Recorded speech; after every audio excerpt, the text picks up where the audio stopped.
Boa noite, amigos da TV Rio Branco, vocês que estavam a assistir a mais uma edição do programa Roda Viva, da Rede Cultura, nossa parceira há quase 4 anos, estão convidados a continuar conosco. Agora prestigiando o que é nosso. Estamos começando mais uma edição do Tribuna Livre aqui nesta segunda-feira de Carnaval. Desde já, muitíssimo obrigado pela sua audiência, você da capital e também do interior. Hoje nós vamos fazer um programa diferente, porque o Dr. Robson, que vez por outra substitui o Osmir Lima, estará conosco hoje numa rodada aqui. Vamos fazer um debate diferente com ele, Dr. Robson Aguiar, Narciso Mendes, Osmir Lima. Vamos debater em cada bloco um assunto diferente. Então, no primeiro bloco, vamos falar sobre a crise no STF por conta do caso Master. O doutor Dias Toffoli, ontem, praticamente foi obrigado a deixar a relatoria do caso. Será substituído pelo ministro André Mendonça. No segundo bloco, vamos falar sobre as articulações políticas aqui, as locais. E aí, no último bloco, a gente vai para o plano nacional. Vamos ver como a oposição e a situação vão se comportar no pleito deste ano. De um lado esquerdo, do outro lado direita. Muita gente condena essa polarização, mas ela existe. Temos que convivê-la. Conviver, digo, com ela. Mas vamos ao intervalo comercial e voltaremos em instantes. Esperamos continuar contando com a sua audiência. Até já.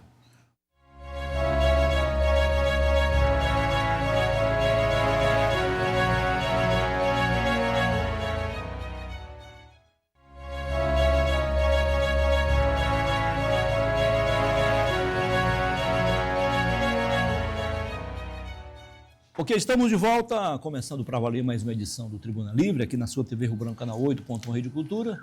Mais uma vez, muitíssimo obrigado pela sua audiência, você da capital e também do interior. Nós temos aqui o apoio da Ótica Moderna, que leva a modernidade até no nome. Aproveito para mandar uma boa noite especial à nossa amiga Zara Ayashi, que encontra-se em São Paulo cuidando da saúde do filho. Seja bem-vindo, doutor Robson, muito boa noite.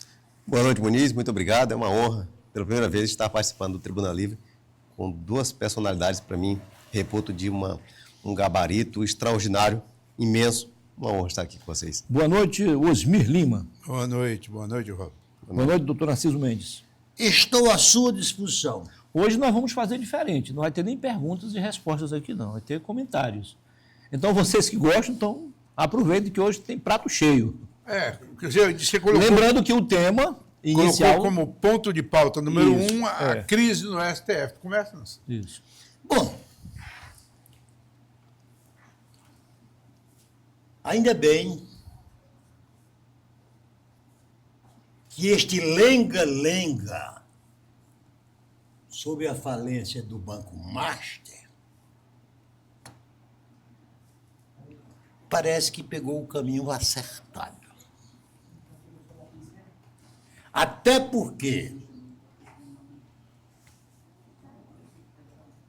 responsabilizar o Supremo Tribunal Federal como envolvido nesta crise, a despeito do ministro Toffoli estar plenamente envolvido, não me causa nenhuma estranheza. Até porque a teoria dos 3 poderes, que determina que os poderes devem ser independentes, porém harmônicos. O que não acontece? No Brasil, a briga, ora, se dá entre executivo e legislativo, ora se dá entre legislativo e judiciário, ora entre judiciário e executivo. E às vezes os 3 juntos. E desta forma, Osmi, como diz o ditado popular, quando é culpa é minha, eu transfiro para quem quiser. Aqui no Brasil, as brigas entre nossos 3 poderes, o agredido transfere para os outros 2. Essa é a minha opinião. Osmir. Tá. Narciso, tem um fato que, Robson, me deixou extremamente preocupado.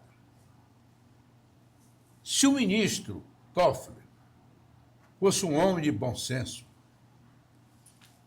ao primeiro sinal de que haveria uma participação Antes deles, do primeiro sinal, eu diria até. Tá, correto. Ele deveria ter se tornado suspeito não só de ser relator, não só de ser relator, mas de votar. De votar. Deixasse que os demais ministros, mas ele relatou. E aí eu prefiro não definir o caráter aqui em público. Ele relatou. O tribunal é que sentiu-se incomodado pela pressão pública que estava havendo em cima do tribunal. Como é que deixam um ministro envolvido, que teve o nome envolvido, e familiares envolvidos, que é o relator de um processo que tramita lá, né?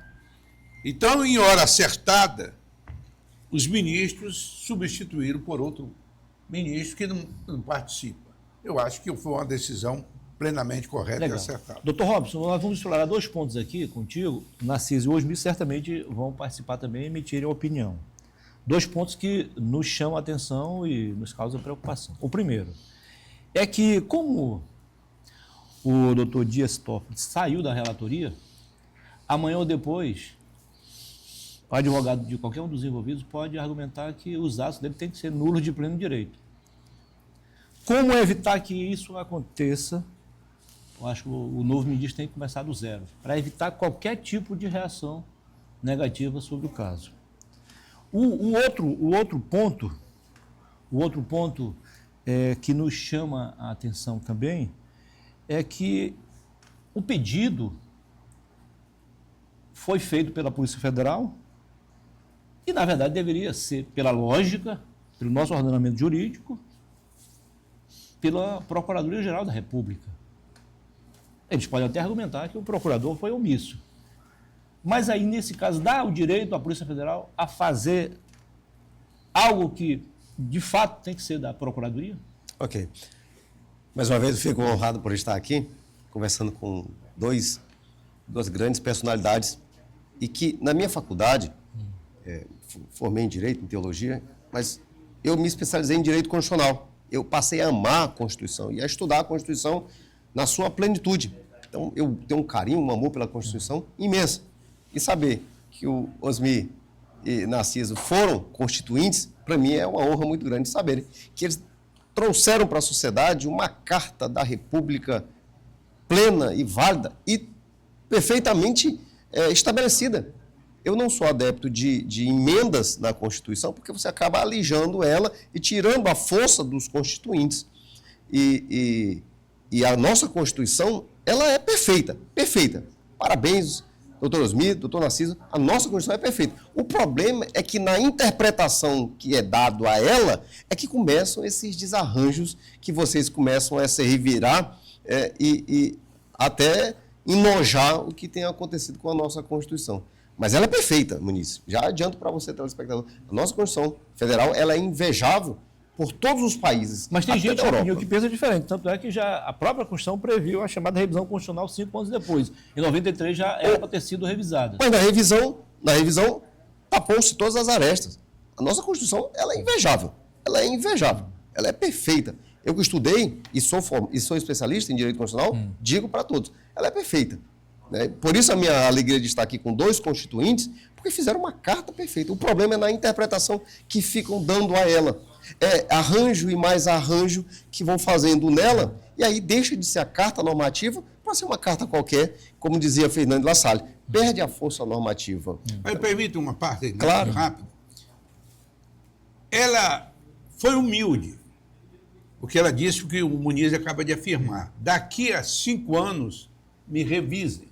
Porque ela sabe que uma Constituição longa como a nossa, ela teria, com o decorrer do tempo, de haver mudanças. Como está vendo, são naturais, o tempo muda. A sociedade tem outros valores.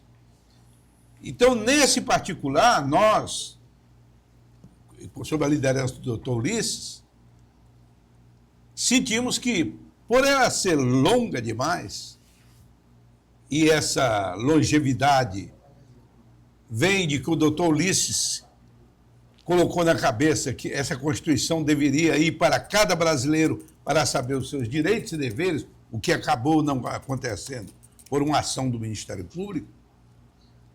Mas essa humildade de fazer as mudanças, ela já previu Porque, e aí permita-me só para concluir, eu acho que nós pecamos um pouco na questão econômica. Apenas nessa questão.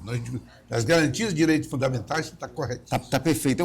É uma Constituição, eu creio que a sociedade daqui a uns 30, 40 anos, eu acho que ela vai estar capacitada para exercer a Constituição que vocês fizeram. Exatamente. Nós não fizemos para hoje. Verdade. Eu vou discordar de vocês dois, hein? Doutor, só um minutinho, vontade. antes do senhor discordar, rapidinho. Mas o senhor esqueceu de responder as perguntas para a gente falar também sobre o caso. A Polícia Federal teria, na omissão do Ministério Público, poderes constitucionais para pedir a suspeição do... Poder constitucional não tem, mas ela entrega indicativos para o Supremo Tribunal Federal da existência de um impedimento. Em relação ao outro ponto, o senhor acha que pode acontecer isso se o doutor André Mendonça não começar do início? Os atos do doutor Toffoli podem ser nulos de pleno direito? O Supremo Tribunal Federal, o plenário, pode decidir pela validação ou convalidação dos atos praticados pelo ministro. Já foi feito, na verdade. Doutor Narciso, já então. foi feito. Vamos voltar à questão que nos foi chamada a atenção em primeiríssima mão, que era a discussão sobre o comportamento do Supremo Tribunal Federal e a crise que ele está enfrentando. Primeiro, nós não temos que esconder esta crise. Mas vamos ao ministro Toffoli, que o ministro Fachin, hoje presidente do STF, insiste, e eu acho lógico, que se estabeleça um código de ética para os ministros. Eu concordo também. Agora, essa questão de código de ética, para mim também, ela é questionável. Porque ética é ética. O cidadão comum também tem ética. O delegado tem ética, o governador tem ética. E o ministro Toffoli, eu acho que o erro dele foi, em princípio, não ter se declarado suspeito. Ora, se alguns dos familiares deles estavam envolvidos nas questões ligadas, ou que vieram ser ligados ao Banco Master, porque esse Banco Master também nós devemos entender. Há 6 anos atrás sequer existia. Sequer existia. Quando o Toffoli foi ministro, e para mim não deveria ter sido, eu vou ser honesto aqui, para mim não deveria ter sido, viu, Osmir? Sim. Mas o Banco Master não existia. Então ele não poderia prever de se enrolar num caso que só veio a surgir posteriormente. Mas o ministro Toffoli tem uma característica importante. Eu ontem, lendo sobre ele, o PT, na época, os petistas, na época do governo Bolsonaro, tinham ódio dele, porque o próprio presidente Jair Bolsonaro dizia que dos 11 ministros do Supremo, o que ele mais gostava era o do Toffoli. Você imagina o quanto difícil é se explicar essa questão.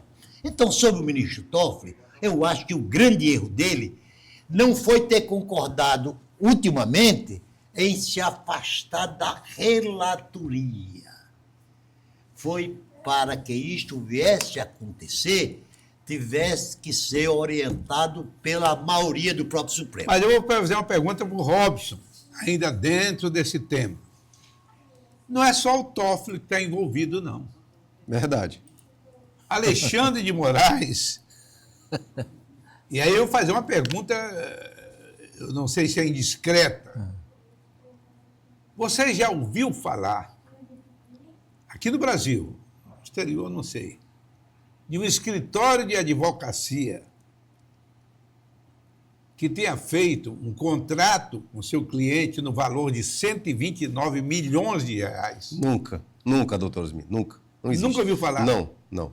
Não é estranho? Com toda certeza. E a esposa do ministro Alexandre de Moraes fez um contrato que receberia 3.600.000 todo mês, né? Sim. E quer me parecer, apenas porque eu estou lendo na imprensa, que não apresentou nenhum trabalho sério. Qual é a sua opinião sobre isso? O cara foi preso, o banco foi liquidado, você não evoluiu nada. Não teve parecer, não teve ações judiciais para defender, não teve nada. Aquele contrato de sobreaviso. A gente pode dizer assim, Não, caso então, seja deixa necessário... Mas deixa eu entrar. Isso não existe. Deixa Não, eu mas entrar. na prática não existe. Narciso. Na prática não Peraí, existe. Osmir, não me chama atenção. Mas não é Por chamar favor. atenção que você não está deixando. Claro. deixa ele, Por favor, doutor Ah. Narciso. Por favor, doutor Narciso. Se você quer se envolver, Calma. eu faço uma pergunta para ele, aí você quer se envolver. Rapidamente, doutor Osmir, não existe nada parecido com o que aconteceu, doutor Narciso. Não, eu concordo. Eu acho que parece que eu não sei como é que se dá esse sorteio no Supremo, mas aquela roletazinha parece que acaba caindo a bola que indica o Alexandre de Moraes. Você vê que ele quase sempre Ele é bom na roleta. sorteado. Doutor Alexandre é bom na Você roleta. já imaginou se essa maldita roleta, nesse sorteio para escolher o relator do caso Master, do caso Vocaro? Vocaro, tivesse escolhido o Alexandre de Moraes novamente, o Brasil estava incendiado hoje. Ainda bem que o sorteado foi o André Mendonça, um ministro indicado pelo presidente Bolsonaro, que pelo menos dessa acusação o ministro Alexandre de Moraes não é o alvo dos ataques. É isso que eu queria dizer. Verdade. Vou só continuar a minha ideia do início, Muniz, é que com o tempo eles foram interpretando a Constituição conforme a vontade deles e foram fazendo manobras. Atos que eram nulos, eles começaram a dizer o seguinte, o ato é nulo, mas não tem um efeito retroativo, o ex-tunc, o efeito ex-tunc, vai ser daqui para frente. Ou seja, começaram a interpretar e a rasgar aos poucos os efeitos da Constituição.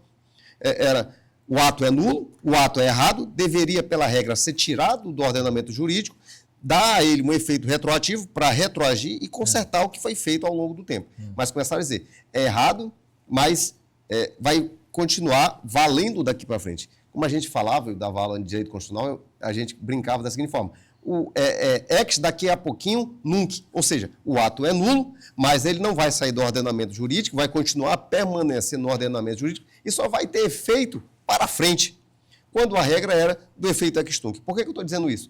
Porque, pela regra geral, o que o Toffoli fez era para ser anulado. E na saída dele, os ministros tiveram que convencionar para que ele saísse da relatoria, mas mantendo válido tudo que ele fez até então. Legal. Nós vamos fazer o seguinte, nós vamos alterar um pouco, viu, Márcio? Com a sua permissão. A gente vai fazer mais um bloco, um pouco menor, para dar sequência a isso aí. E o último bloco a gente deixa um pouquinho maior para falarmos sobre as articulações aqui e lá. Pode ser assim? Vamos ao intervalo comercial e voltaremos em instantes.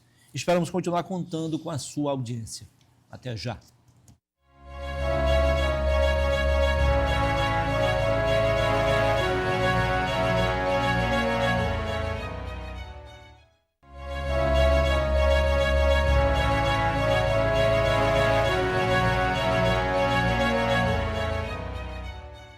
Ok, estamos de volta com a segunda parte do Tribuna Livre desta segunda-feira de carnaval, programação normal aqui na sua TV Rio Branco, canal 8.1, Rede Cultura. Mais uma vez, muitíssimo obrigado pela sua audiência.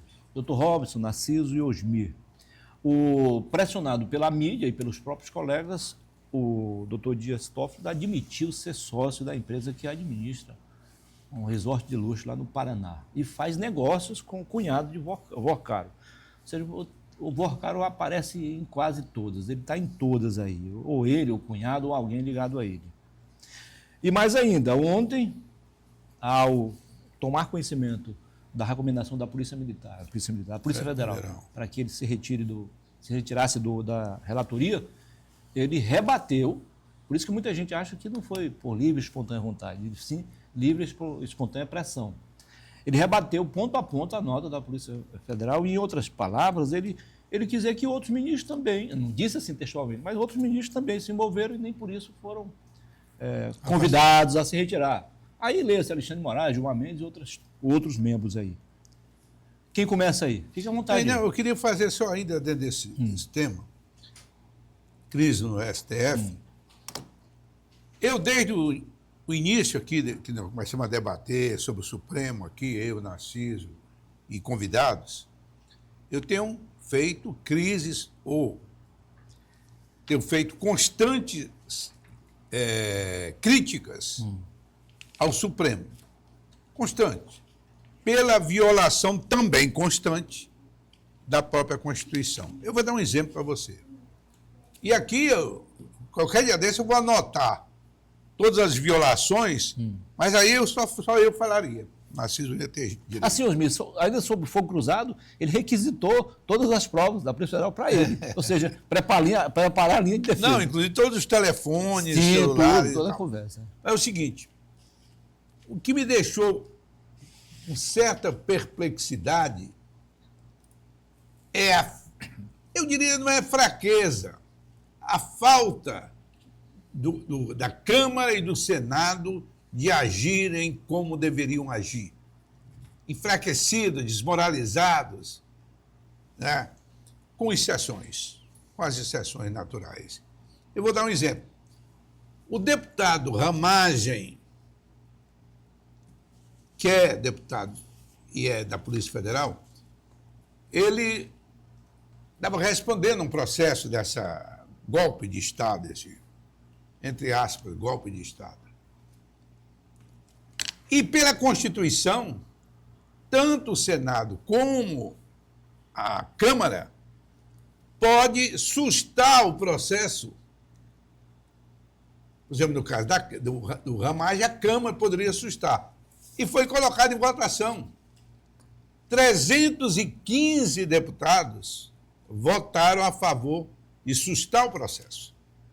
Ele vai responder quando ele perder o mandato. O Alexandre de Moraes não deu a menor importância ao poder legislativo nesse particular. A menor importância. Tocou o processo, condenou, decretou a prisão, que é uma coisa intolerável. Isso me lembra, desculpa eu me alongar um pouco, Narciso, isso me lembra, pode me criticar também, isso me lembra o nosso presidente do Senado, o ex ou o atual? Não, o ex-presidente do Senado, Renan Calheiros. Quando o nosso ministro Melo, Celso Melo. hã? Celso de Melo. Celso. Celso de Mello. Não. O Marco Aurélio Melo. Marco Aurélio Melo. O oficial de justiça chegou dizendo para ele sair da presidência do Senado. Sabe o que o Renan fez? Mandou botar o oficial de justiça para fora com um recado: diga ao Marco Aurélio Melo que ele não tem poderes para isso. É um senador experiente, né? Então, Na verdade, o ministro foi naquela do se colar, colou. Né? não está havendo muitas violações de nossa Constituição, do seu ponto de vista? Com toda certeza, a Constituição deixou de ser cumprida, principalmente pelos atuais ministros do Supremo Tribunal Federal, que a todo momento, conforme na doutrina, conforme algumas interpretações, eles estão mexendo na Constituição, e o que causa estranheza é que a grande massa, a grande população, não consegue enxergar isso.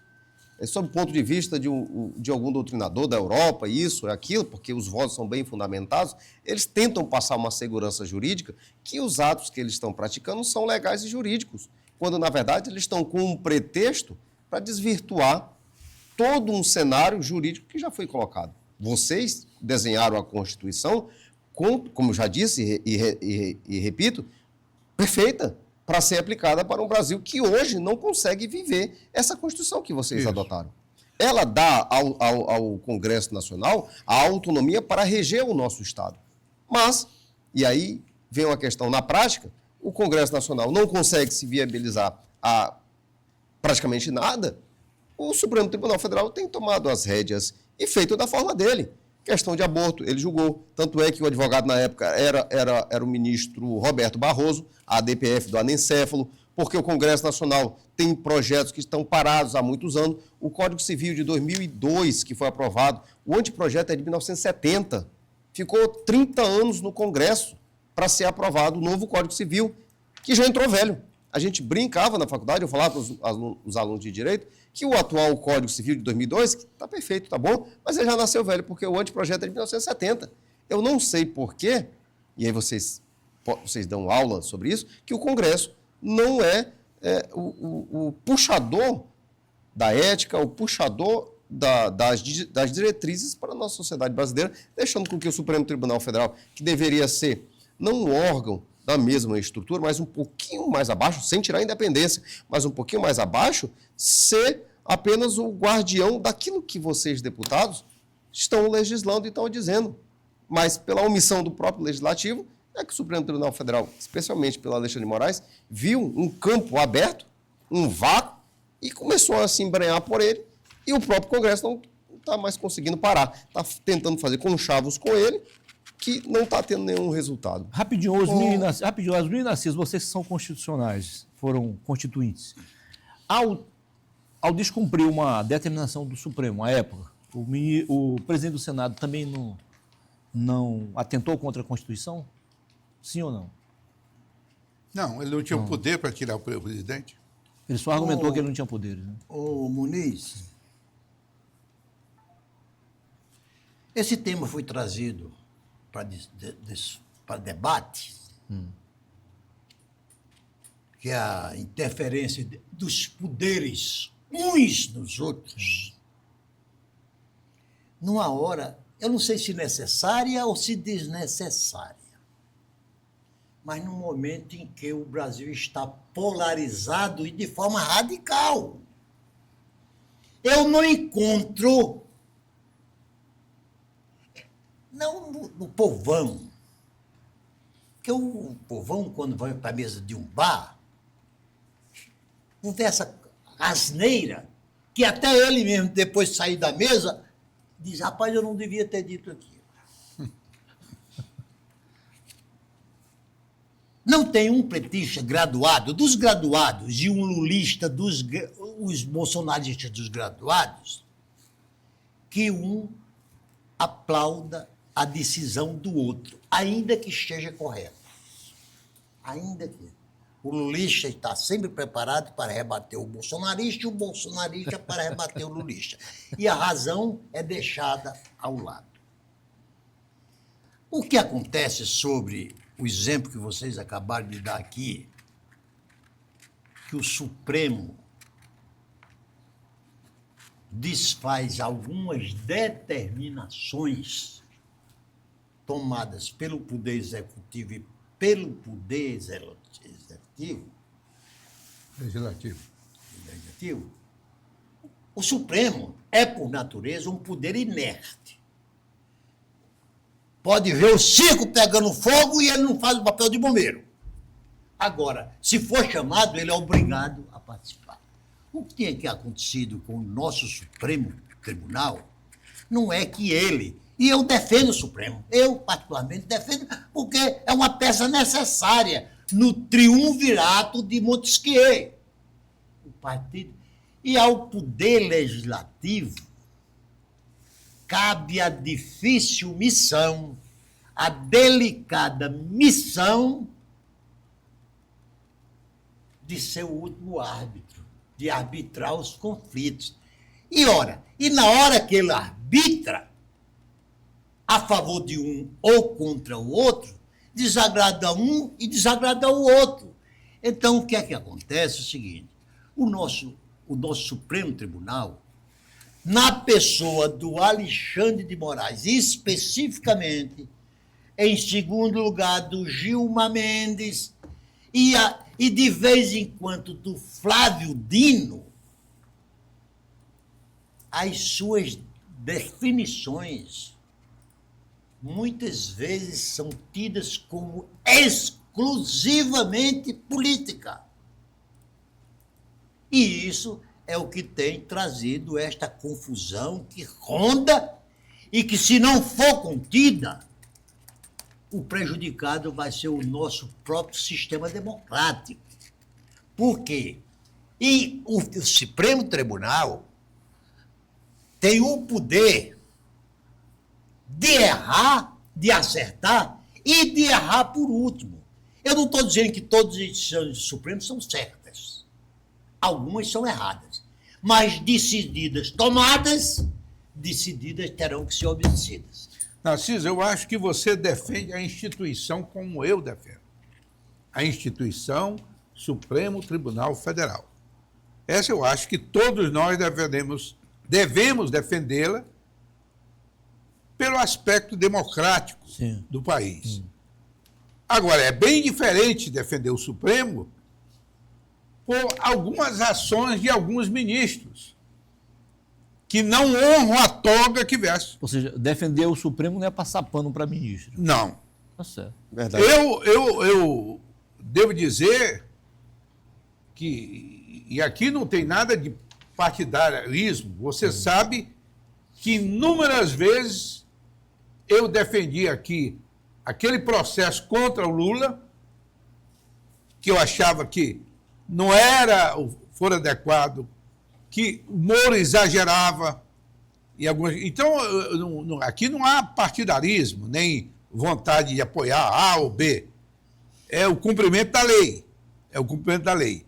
Houve abuso naquele momento contra o Lula, como está havendo abuso nesse momento contra o Legislativo, notadamente o Legislativo.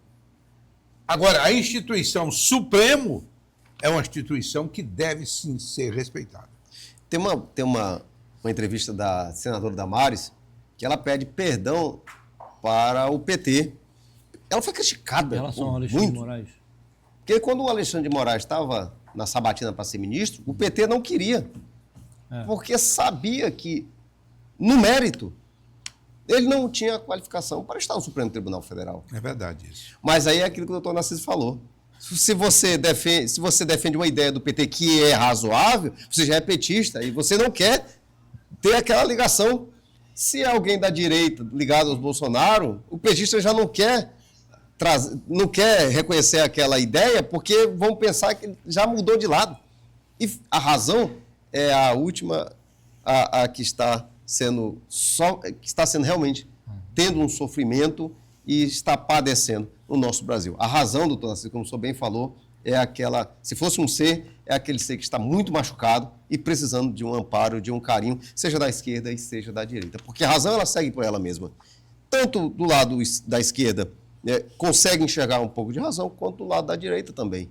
Mas o que está acontecendo é essa polarização, que você não pode dar opinião a favor do PT porque você já é petista, não pode dar uma opinião a favor da direita porque você já é de direita, e quando muitas vezes você é de centro, que é o mais adequado. Mas ainda não existe, infelizmente, na sociedade, esse campo para que o centro realmente tome de conta do cenário atual e realmente reja o nosso Brasil. É isso que nós estamos precisando, eu acredito. Ok. O Supremo Tribunal Federal, como disse o doutor Osmir, é claro, é válido. Só precisa ter um destaque no Supremo para que realmente julgue questões constitucionais e deixe as questões pontuais no STJ como última instância. Doutor, a proclamação da República se deu em 1889. 1889. De lá para cá, 40 e tantos presidentes da República já houveram. Somente no governo de Floriano Peixoto, o segundo governo, Deodoro, depois Floriano, Rodrigues Alves e assim sucessivamente. O indicado para ser ministro do Supremo, só uma vez no governo de Floriano Peixoto não foi aprovado pelo Senado. Então, os ministros que cá estão, e que cá virão, e que cá vieram, todos eles têm como principal responsável, não é o presidente que indicou, é o Senado que aprovou. Tá certo. Então, nós temos que partir do seguinte princípio. Por exemplo, tem o Supremo hoje está faltando um ministro há mais de 4 meses. E o presidente da República já indicou o nome, e como esse nome ainda tem dúvida que será ou aprovado ou reprovado, o presidente ainda não mandou nem a mensagem. Já anunciou, mas não mandou a mensagem dizendo, meu candidato é fulano de tal. Aí só vai mandar quando o Senado se vergar, apoiar, aprovar o nome que ele indicou. Salvo o contrário, ele prefere continuar com o Supremo com 10 ministros de que indicar um nome que será desaprovado pelo Senado. Então, falando no termo vergonha na cara, porque aqui do Brasil tudo isso, tem que ter vergonha na cara. Então, o Senado tem que ter vergonha na cara para não aprovar os nomes que o próprio Senado achar que não é conveniente. Eu concordo perfeitamente. Perfeitamente com isso. Nós vamos ao intervalo comercial. Antes, porém, só para contextualizar melhor para o nosso telespectador, antes de 1824, o Brasil vivia aquele período de recém-independência sem uma legislação própria, né? Aí saiu do absolutismo colonial para uma espécie de monarquia centralizada, não tinha Constituição. De lá para cá, 1824, para cá são 7 constituições, né? 1824, 1891, 1934, 1937, lá no Estado Novo, do Vargas, 1946, já com a chamada redemocratização, que não é verdade, não redemocratizou nada, 1967, já no regime militar, e a de 88, que vocês chamam de Constituição Cidadã. É isso? Muito bem. Nós vamos ao intervalo comercial e voltaremos em instantes para falarmos sobre as articulações políticas aqui e lá também no Mas antes de você chamar o comercial, a monarquia foi uma coisa bem sucedida no Brasil. Nós temos que começar a pensar nisso. É uma boa pauta. Hã? É uma boa pauta. E é uma boa pauta. Mas incomodava muita boa gente. pauta. Né? E eu queria chamar a atenção do que você falou, que a Constituição de 1824, que foi regida pelos 2 Pedros, o primeiro e o segundo, ainda no Império, duraram né? mais de 60 Isso, anos isso. e só veio cair com um golpe de Estado que foi o da proclamação da República. A República Velha. E este Não, da República. E este golpe de Estado, hoje as causas já estão determinadas. Era porque os militares que haviam saído vencedores da guerra do Paraguai achavam que seria altamente privilegiado e não foram. E não foram. Não tiveram os penduricalhos que tem hoje. Os penduricalhos que tem Só hoje. para dar um exemplo nisso que você está dizendo, quando houve o banimento de Dom Pedro II, os que se apossaram do poder apiedado mandaram lá, não sei quantas dinheiro para ele na Europa, o exílio dele na Europa. Ele devolveu dizendo que eles não tinham autoridade para usar o recurso público com terceiros. Osmir, deixa eu só Você vê que completar aqui. a decência Aí, então. a economia do Brasil girava em torno do café e do leite. Do café e do leite. E como a princesa Isabel, na regência, decretou a abolição dos escravos, os produtores de leite e de café se insurgiram contra a monarquia. Aí resultou, aí vejam como é a política brasileira. Deodoro da Fonseca, que era o guardião da segurança política e moral de Dom Pedro II, participou de um golpe com os republicanos, que, diga de passagem, pilotado por Rui Barbosa, Benjamin Constant, etc. Porque o Deodoro era monarquista. O Deodoro era monarquista. Por quê? Disseram, quando Deodoro chega à conclusão, se der o golpe, o primeiro presidente será eu.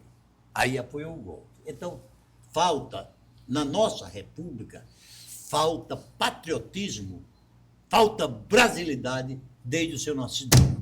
Narciso, eu não vou contar outro motivo em público, não, porque o Diodoro se levantou Eu da também, cama. eu sei. Tu sabe, né? Eu Que é melhor sei. não contar para não desmoralizar tanto esse país. Para não enfeiar o país mais ainda. Rapidinho, mais um toque aí, porque algumas constituições foram outorgadas, outras promulgadas, né? Outorgadas, elas não são muito legítimas, né? Promulgadas, sim, tem a participação popular. Né? Verdade. É a nossa. É a nossa. Algumas também já foram promulgadas, mas a maioria foi outorgada. Nós vamos ao intervalo comercial, aí sim, daqui a pouquinho a gente volta para falar sobre as articulações políticas aqui no plano estadual e também no plano nacional. Até já.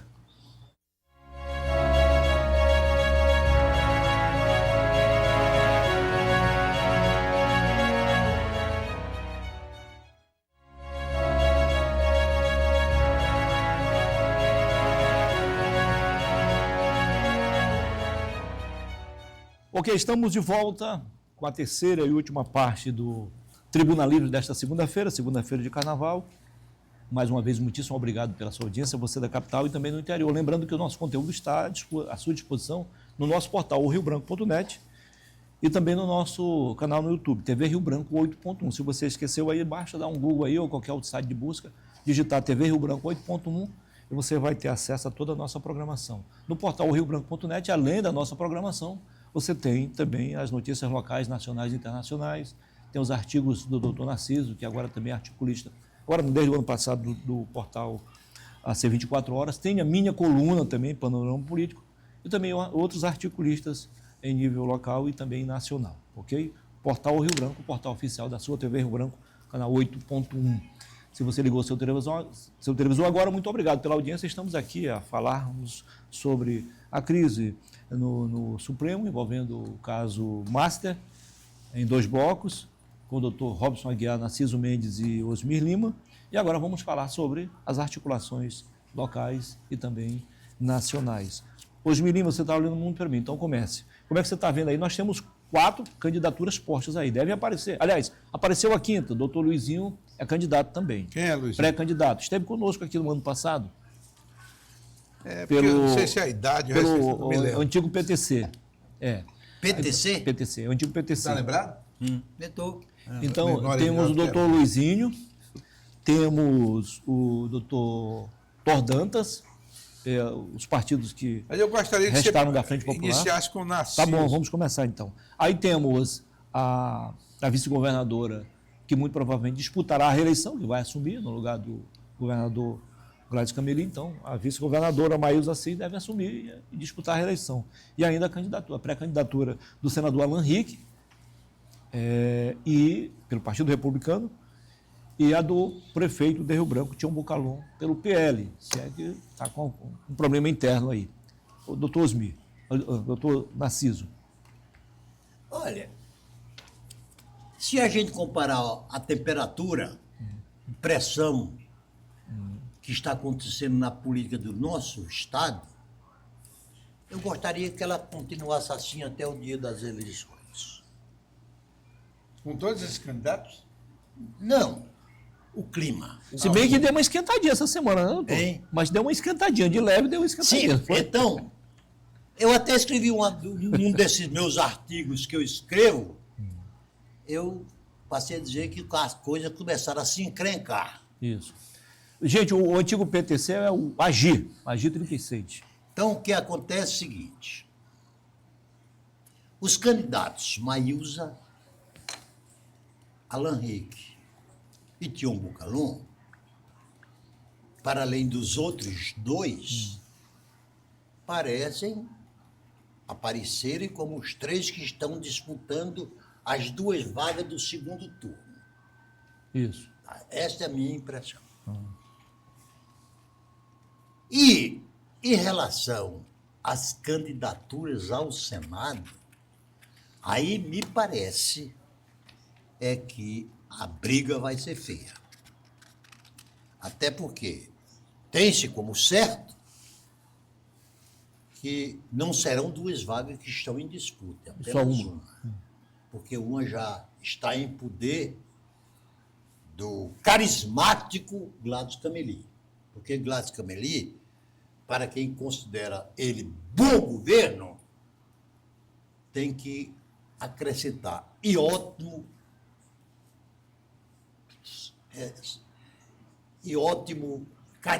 carismático. Então, o que eu espero é que a gente não leve essa disputa política para o campo da intriga política. Porque esse país, a satisfação, aí aqui eu digo de forma pública, é que a disputa pela presidência da nossa República em outubro, ao invés de nós termos Lula novamente e um Bolsonaro novamente, por que não escolher um Fernando Haddad e um Tarcísio de Freitas? Por que não escolher dois candidatos que desse a impressão que iam jogar essa polarização na lixeira da nossa história? Esse é o meu pensamento. Agora, o que eu vejo, e de forma mais intensa ainda, é o lulismo e o bolsonarismo cada vez mais fortalecidos. Até que não adianta. Bolsonaro está preso, foi condenado a 200 e tantos anos, ou 400 anos, mas está provado que é a primeira ou a segunda maior liderança política do Brasil. E o Lula é a primeira ou a segunda maior liderança política. O que nos faz crer que a polarização não vai terminar na disputa de 4 de outubro, que ela vai continuar. E o Brasil precisa se livrar disso. Robson, pode ir, não, Cristiano. Concordo com o doutor Narciso.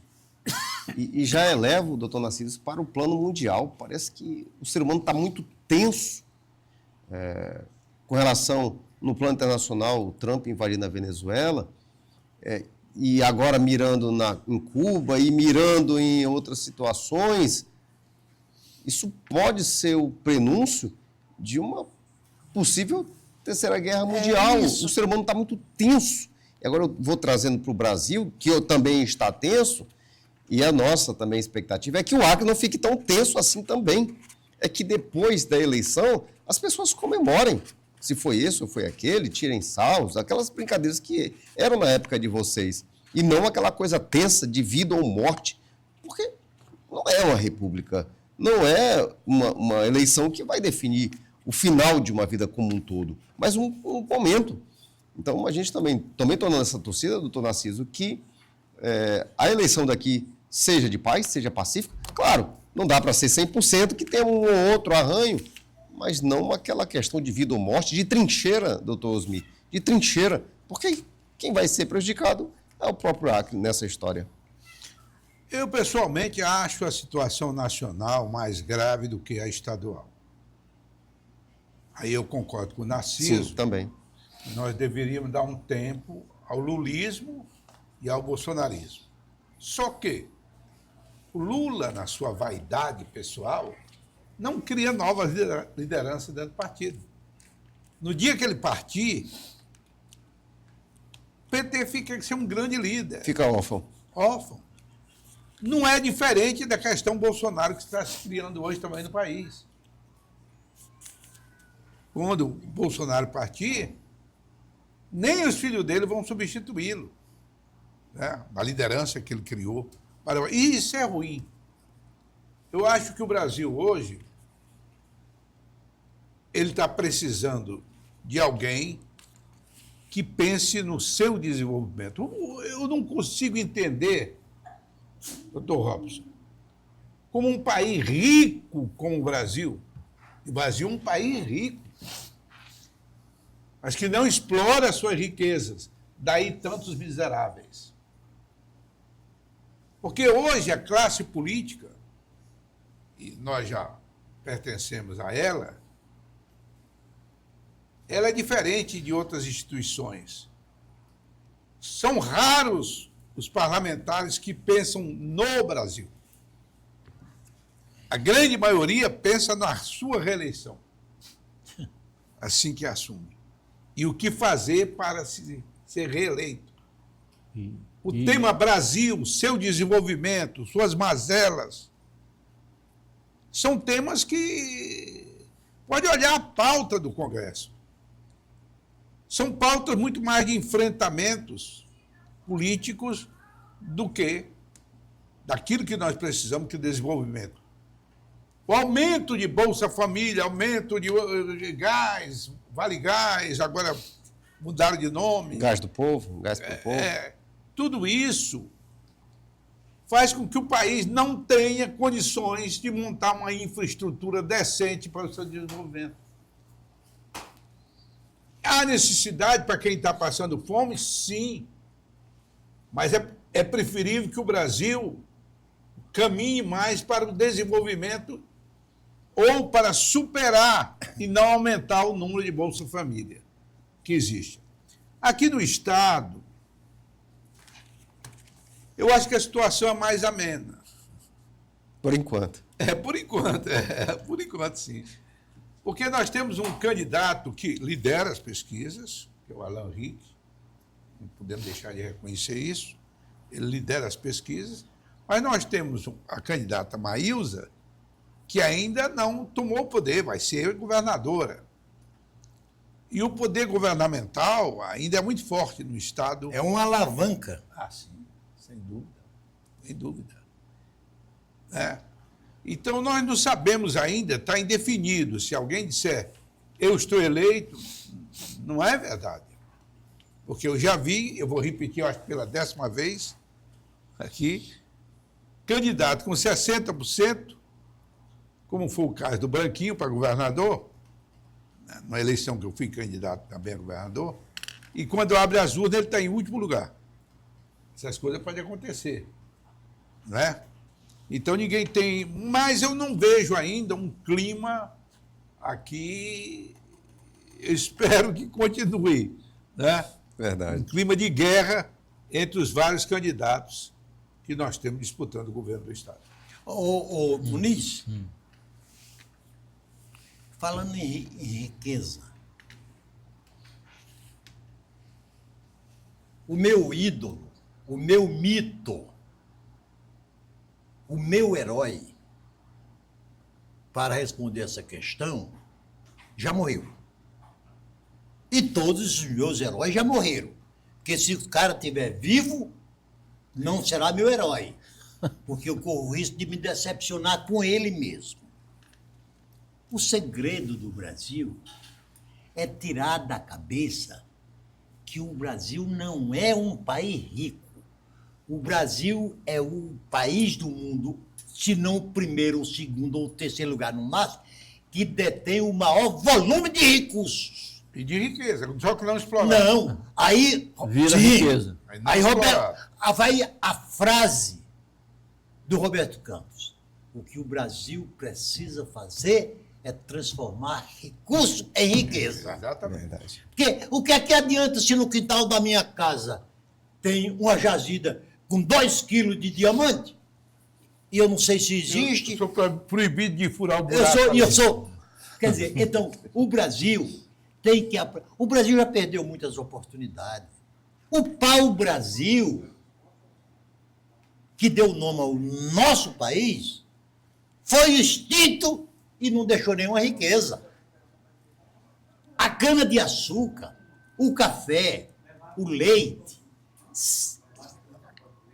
estão passando... A própria borracha, Narciso. A borracha... Só deu vantagem para Belém e Manaus. Não, O Acre não a perdeu borracha nada. do Acre, a seringueira do Acre, hoje está sendo apreciada lá na África, nos países africanos. E no Brasil, no Sudeste. E no Brasil, no Sudeste.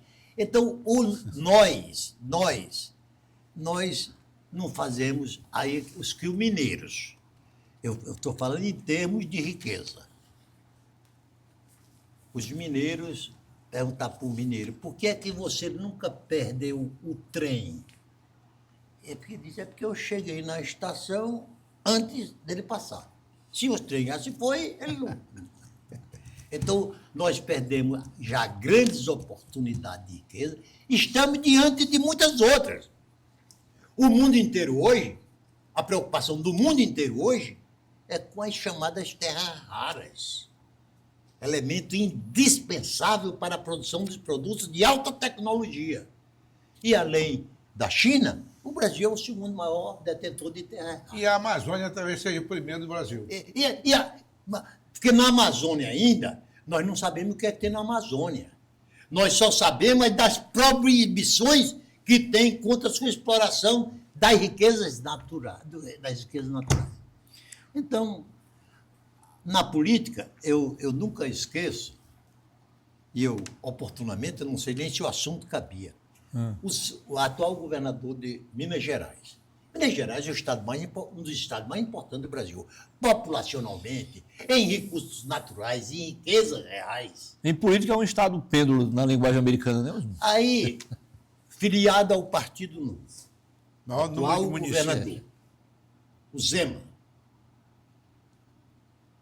ele se elegeu há 4 anos atrás, há 8 anos atrás, e o partido dele, o Novo, elegeu 3 deputados federais de Minas. 4 anos após, ele se reelege governador de Minas. No primeiro turno, e o partido dele não elege nenhum deputado federal. Então, o meu saco de pancada vai continuar sendo no país, até que ele tome vergonha nesse particular, que enquanto essa avacalhação política partidária existir no nosso país, nós vamos ter outros Fernando Collor e outros Jair Bolsonaro se elegendo partidos que sequer existiam.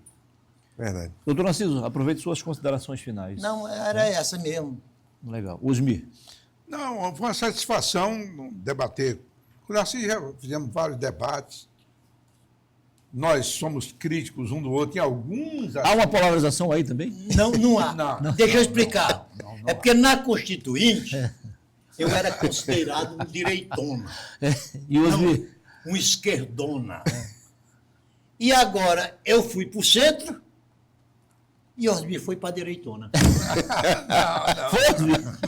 Houve uma inversão de... Não, nada disso. Eu acredito que eles são na Os povos foram invertidos. Eu, na Constituinte, você pode ver até pela nota que me deram lá, esses setores chamados progressistas. Tirei 7,5. Eu era de Foi centro. aprovado, então. Foi aprovado. Sim, mas eu era de centro. Eu apoiava, por exemplo, ele citou uma pessoa que eu também sou fã dele, o Roberto Campos. Eu via muito o Roberto Campos. Toda vez que ele ia discursar, eu ia lá para assistir, ouvir pessoalmente o discurso dele. Então, não era tanto de esquerda. Voltei a algumas questões sociais, porque eu achava que o Brasil precisava, sim, né, resolver problemas sociais graves. Daí ter me colocado como esquerdista. Porque quem gosta de questões sociais É de esquerda, Mas é verdade. Hoje é a mesma coisa. Eu hoje, porque critico algumas posições que a esquerda defende, como, por exemplo, o que nós discutimos há pouco, sobre o STF, faço crítica ao STF, mas eles esquecem que eu fiz crítica ao Moro também. Né? Do outro lado. Então, eu sempre fui do centro, porque você indo pelo centro é mais fácil de caminhar seguro, que não cai nem a de esquerda, nem cai a direita. Tá certo. Gostei da frase aí. Doutor Robson. Eu estou muito feliz, Muniz, obrigado por esse espaço, por esse momento, de estar conversando com 2 constituintes da nossa Constituição da República, que é belíssima, é muito bela. E aí, eu trago uma situação, um ponto de vista triste da minha parte, doutor Narciso, eu que fui servidor público por quase 10 anos. Falamos filosoficamente que, quando você critica o da esquerda, aí as pessoas já te chamam de direita, e vice-versa. Na prática, doutor Narciso, quando você está dentro da administração pública, como eu estive, acontece da seguinte forma: quando muda o gestor, aquelas ideias que o senhor tinha pontuado, aquelas políticas públicas que o senhor estava tratando na sua gestão, são jogadas na lata do lixo. Colocam-se outros. Então, o Brasil não consegue avançar em linha reta em um ponto, em uma ideia. Tem uma sequência. Porque a cada 4 anos é mudado, aí começa de novo. Sabe aquele carro que quando você vai colocar a terceira, volta para a primeira. Aí, primeira, segunda, terceira, acabou, volta para a primeira. É assim que nós estamos vivendo, até o ponto de surgir alguém que olhe para trás e tire do papel as políticas públicas que foram idealizadas, seja por alguém da esquerda, seja por alguém da direita, mas que pegue elas e concretize até o final. É isso que o Brasil precisa, no ponto de vista de direito administrativo. Obrigado, doutor Robson. Eu acho que pelo menos uma vez por mês precisamos fazer um programa diferente como esse. Sim. Né? Sem um entrevistado e sim mais um debatedor. Muito obrigado a você, amigo telespectador, pela audiência. Boa noite e até a próxima segunda-feira, se Deus quiser. Que você possa ter um bom carnaval. Boa noite.